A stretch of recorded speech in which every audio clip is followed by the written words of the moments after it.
আপনি সঞ্জয়ের দোষারোপ বলে মনে করছেন ভ্রাতাশ্রী, সেটা আপনার প্রতি ওর মঙ্গল কামনাই হবে। ও যা কিছু কথা বলেছে অবশ্যই আপনার হিতের পক্ষেই বলেছে, আর আপনার সারথি হবার জন্য ও সমস্ত কথা বলে দিয়ে ও নিজের ধর্ম আর কর্তব্যের পালন করেছে। হে ভ্রাতাশ্রী, আপনি কেবল বারবার পাণ্ডবদের সঙ্গে অন্যায় করে চলেছেন। একটু চিন্তা করুন মহারাজ, যে আপনি স্বয়ং নিজের রাজ্যকে বিভাজন করে আপনার দুর্যোধন আর আপনার হস্তিনাপুরের সঙ্গে কেমন ঘোর অন্যায় করেছেন। রাজা হবার জন্য রাজ্যের সীমানাকে সম্মান করাটা আপনার কর্তব্য ছিল। আপনি বিভাজন করে দিয়ে রাজার মর্যাদাকে লঙ্ঘন করেছেন মহারাজ। কিন্তু যুধিষ্ঠির চুপচাপ এই অন্যায় সহ্য করে গেছে, চুপচাপ এই অন্যায় সহ্য করে গেছে। আর আপনি এই বিভাজন হস্তিনাপুরের হিতের কথা ভেবে মোটেই করেননি। আপনি দুর্যোধনের কথা ভেবে এই সিদ্ধান্ত নিয়েছিলেন। আপনি ওকে রাজা বানানোর জন্য যে কোনো মূল্য দেবার জন্য তৈরি আছেন। আমি এটা জানি না ভ্রাতাশ্রী,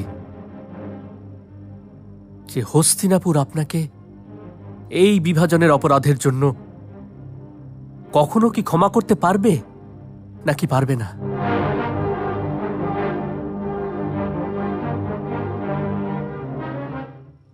আর তুমি?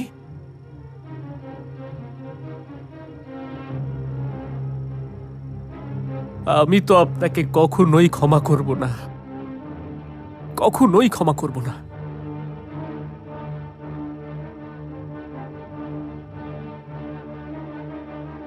আর হয়তো আপনিও আর নিজেকে কখনো ক্ষমা করতে পারবেন না ভ্রাতাশ্রী। আমার মা আপনার মাতাশ্রীর দাসী ছিলেন। আমি তো বাধা পড়ে রয়েছি দাসত্বের বন্ধনে মহারাজ, বাধা পড়ে রয়েছি। এখন আপনি ন্যায় করুন বা অন্যায়, আমি আপনাকে ছেড়ে যেতে পারবো না, আমি আপনাকে ছেড়ে যেতে পারবো না।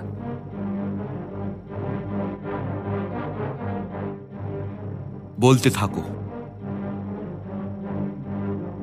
আজ তোমার কঠোর শব্দ আমার অতটা কঠোর মনে হচ্ছে না। আর কি করেছি আমি? আপনি আর যা কিছু করেছেন ভ্রাতাশ্রী, আমি সেগুলো আর বলতে চাইছি না। লাক্ষাগৃহ, দূতক্রীড়া, দ্রৌপদীর বস্ত্রহরণ, এইসব ভীষণ দুঃখের স্মৃতি ভ্রাতাশ্রী, ভীষণই দুঃখের, আর কখনোই ভুলে যাওয়া সম্ভব নয়। কখনো কি আপনার আত্মার আঙিনায় দ্রৌপদীর ওই আর্তচিৎকার শুনতে পান না? ওর জিজ্ঞাসা করা প্রশ্ন কি আপনাকে বারে বারে বিছের মতো দংশন করতে আসে না? এই জন্যেই হে ভ্রাতাশ্রী, আপনি পুত্র মোহের থেকে নজর সরিয়ে দেশপ্রেমের পথের উপর নজর রাখুন। ন্যায় করুন মহারাজ, ন্যায় করুন।